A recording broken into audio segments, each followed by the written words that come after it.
Hi, I'd like to talk about a couple of strange things in Thomas More's Utopia, and I can't promise that we'll make sense of them, but I just wanted to underscore uh, some things to think about. Um, in Book 2 of the Utopia, there's a section where we're told about the way they work, and I thought we might start there. Um, we're told that, in most places, most people have to work from dawn till dusk. And surely in the 1500s, this was true. Um, unless you were a member of a privileged caste, then yes, your life was one of, as he puts it, perpetual toil from morning till night. Okay? What's different about utopia, we're told, is that you can just work for 6 hours a day. 3 hours before the midday meal, 3 hours afterwards, um, and then you're done. Or so it seems. But then we start piecing together exactly how this system works, and it turns out that there are perhaps a few more restrictions than we're led to believe right at the first. Okay, so first of all, um, let's see, we know 3 of these hours come before dinner or the midday meal, and 3 of them come afterward. Let's say you work from 9 to 12 in the morning. That's your 3 hours before. What do you do with the hours from 6 to 9, say? Well, you have options. Um, it turns out, though, that everyone, as we're told on page 11, um, it's everything is left to every man's discretion, yet they are not to abuse that interval to luxury and idleness, but must employ it in some proper exercise according to their various inclinations, which is, for the most part, reading. Some people, who are really gung-ho, I guess, would get up and go to public lectures. These are even before the sun rises. Okay, so I'm not sure I exactly know how to even get up before the sun rises, but these people are going to public lectures about literature before the sun even rises. So, and they're spending their time then in improving themselves, which sounds good. Um, but those that aren't made for contemplation, those that don't especially want to spend their mornings reading or going to public lectures, what do they get to do? Well, they get to go to work, right? They get to go to their whatever their trade is and spend their time there. Now, if they do that, that's they're praised for that. They're commended as men that take care to serve their country. Okay, so what looked like 6 hours has in many cases actually become 9 for a lot of people.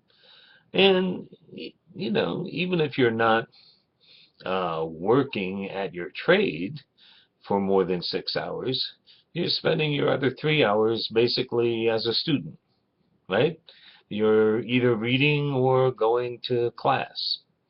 So this idea that you're not working from dawn till dusk in a life of ceaseless toil is a little exaggerated. You are given an hour, okay, after supper.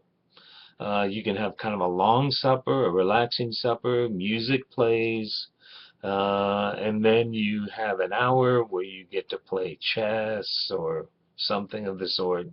Um, and then you go to bed at 8 o'clock. Okay? So there's lots of restrictions. There's a real regimentary character to, all of this, um, which is not immediately uh, sort of clear to us. Now, we also discover a little later on that on page 14 that it frequently happens that for want of work, people are sent out to work on the highways. So there's, some more free time that gets cut into. Okay? Let's say you want a vacation. 6 hours a day isn't that bad, but let's say, you decide it's time for a break and you want to go somewhere else, see the scenery, see the sights. Well, we're told in chapter 5, I think it is, that you can do that. You can do that if you want. You just have to get permission, right? Okay, so this is on page 21 of Book 2. If any man has a mind to visit his friends that live in some other town, or desires to travel and see the rest of the country, he obtains leave very easily from the Siphagrant and Tranibors, the leaders, when there is no particular occasion for him at home. In other words, if work is slow, you could get permission from your leaders to take a trip. And if you do, they'll even give you the wagon and a slave to drive the wagon for you. Because, that's not something you would have of your own. So, and then when you go to other places, you don't have to pay for your food or your room and board or anything. People just take you in. And they feed you. Which sounds great. They treat you just like you were at home. The only thing is, if you stay for more than one night, then you have to work just like you were at home, right? And do whatever your trade is within that particular town or village. Now, you can also travel around your city, but you have to get permission from the patriarch of your family and from your wife. Okay. Some people might say that's just common sense. You let your wife know when you're going, where you're going, when you'll be back, right? But that's clearly one of the rules here in Utopia. So you can go where you want, but there's restrictions, right? If you decide, that's just too much structure, and you just want to,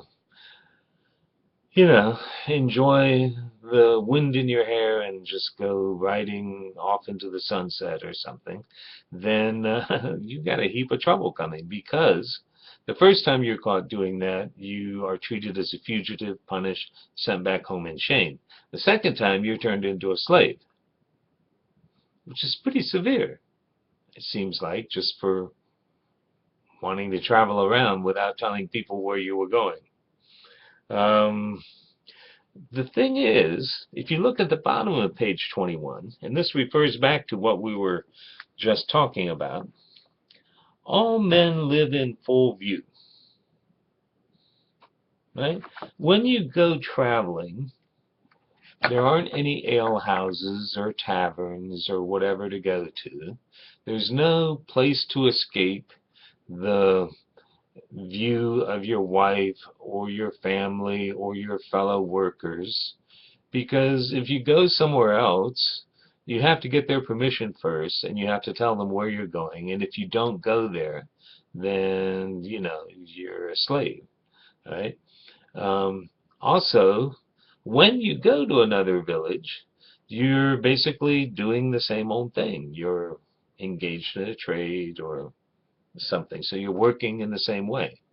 So basically, your whole life is in full view of your fellow workers and your family and your political leaders. So, as a result, we're told, all are obliged, right? Because somebody's watching, right? All are obliged both to perform their ordinary tasks and to employ themselves well in their spare hours. So, if you don't do your homework for this course, an all-seeing eye will know, and, you'll become a slave, basically, okay?